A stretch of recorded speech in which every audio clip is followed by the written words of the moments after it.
Hey, deserving listeners, it's time to continue our journey with Stephanie and Erika on 90 Day Fiancé. My name is Dr. Kirk Honda, and I'm a therapist, and I'm also a professor, and I'm also a YouTuber now. Let's get to the show. We've had a lot of apologies over the past couple of weeks, and I just feel like it's been really just an absolute mess. And it's really hard to, even think about being on good terms. I took a step that you wouldn't even take. I came out to my parents because I believed that, something with us was going to happen. And you broke up with me. It's really all I can do here today is apologize. Apologize for what exactly, Stephanie? That's been the thing throughout this whole season is exactly what are you apologizing for? It's great that you're saying all I can do is I apologize. That's a wonderful step. But there's so many other elements of a good apology. You should also explain exactly what you're apologizing for. Take responsibility for what you did that was wrong. Explain maybe how you got there as to why you did those things and so on. But that's not what Stephanie has done thus far because Stephanie has not exhibited insight into her issues, which is normal. Most people don't have insight into their issues. So I don't know how well this apology is going to go over with Erika given that she's heard this before. I still have these crazy insecurity and jealousy issues that I need to work on, and I feel really terrible that I brought that into this relationship. The point isn't you explaining to me these things. It's you should have told me about any insecurities you have about my life or who I am as a person before you decided to jump on a plane.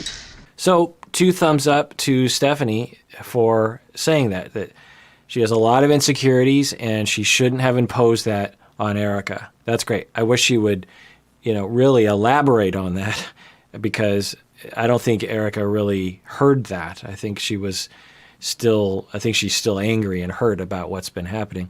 So maybe Stephanie can say, yeah, I get that. And I just want to really apologize. I have problems. They were not your problems. I got angry at you when I shouldn't have. I got jealous when I shouldn't have. I felt abandoned by you when I shouldn't have. I just don't give a anymore.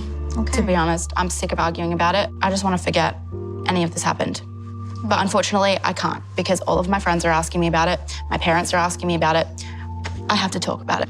And I get to go home and be upset, and I can't tell anybody why, and I just bottle it up. So we're both in situations. Tough to watch.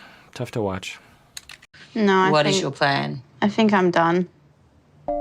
I feel like it's always me, giving so much of myself. And But that's because of your beautiful soul, Erika. I just want the people that I care about to be happy. And that's why I've been trying. I've had so many red flags in the past couple of weeks, but I've just chosen to see the best in her and try and work with her to make it better so that she can be happy. But it's become clear to me that she's not ready for any kind of relationship because she's got her own that she needs to work through. Great mom. Wonderful mom. You will find someone that compliments you and sees you for what you are. That caring, nurturing person that we all see. Do you need a hug? Maybe. Come on. Where am I? Don't be weird. Great mom.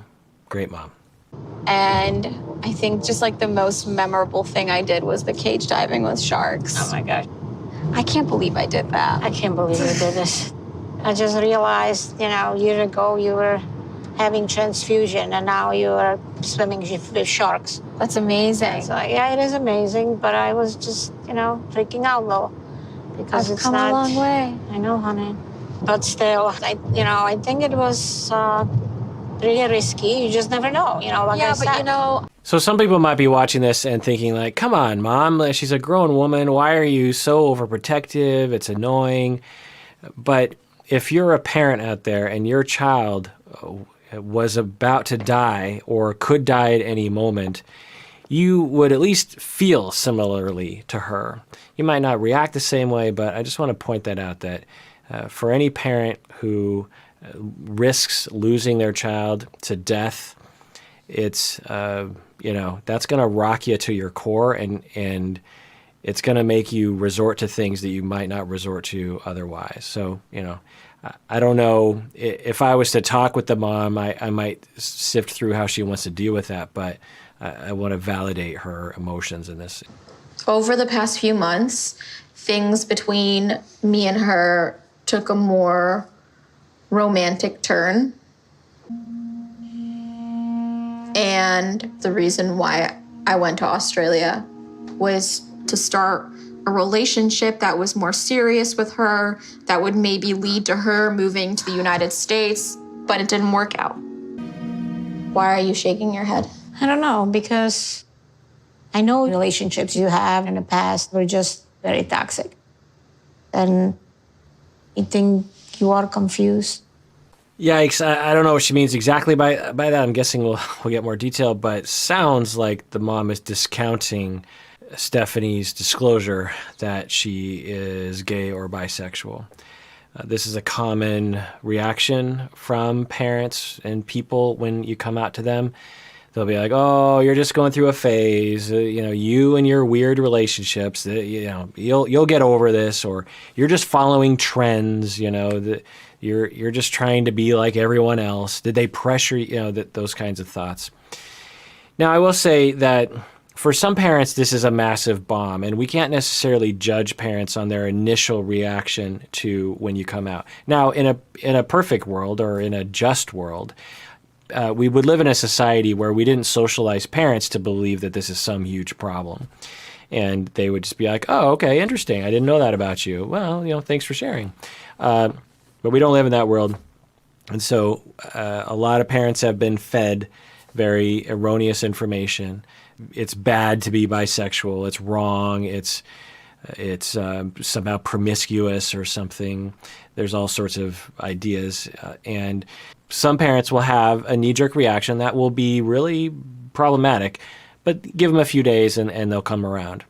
Now, we did see very much in contrast to when Erika came out to her parents, that her parents were immediately just like, "Oh, okay, well, pass the fried rice." Literally, that's what the dad said. So I feel really bad for Erika in this moment. I don't think I'm really confused, Mom. This is not something new. Like, this isn't the first time that I've ever had feelings for another woman.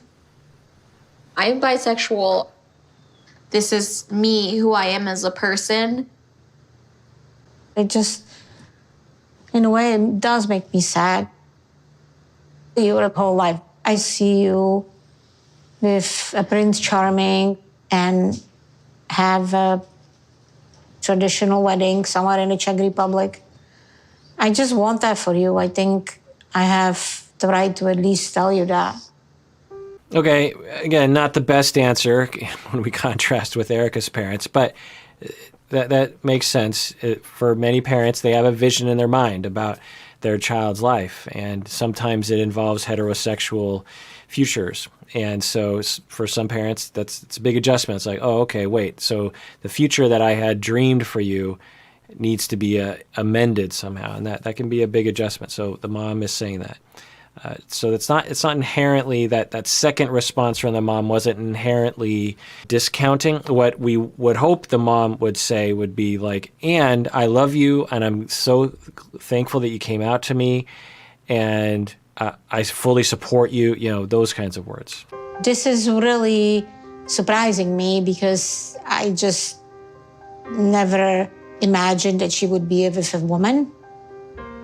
Czech culture, that's a little bit more conservative. Stephanie being bisexual, this is something I have to deal with. But it's not my preference. So, if in the future I am in a relationship with a woman, do you want me to tell you? Of course. Your happiness, your choices in life are important to me, and I will accept anything that makes you happy. Okay, so it's great. Heading in the right direction. Can I give you a hug? Honey, I love you so much. Love you, baby. My angel. 2 thumbs up. I'm glad that I told her. All right, I'm gonna help you clear the table. And even though my mom didn't embrace the whole idea of me being bisexual, she's also not completely rejecting the idea and the thought. So I just need to continue being honest with her and just living my truth. I'm not hiding anything from anybody anymore. I love you. All right, well, that does it for that episode of Psychology in Seattle. As always, I'm going to ask that you subscribe if you haven't already. Hit the bell so you can get notified. Comment below what do you think about what I've been saying today. Also, like the video and become a patron on Patreon. And please, please, please take care of yourself and take care of others because we all deserve it. We really, really do.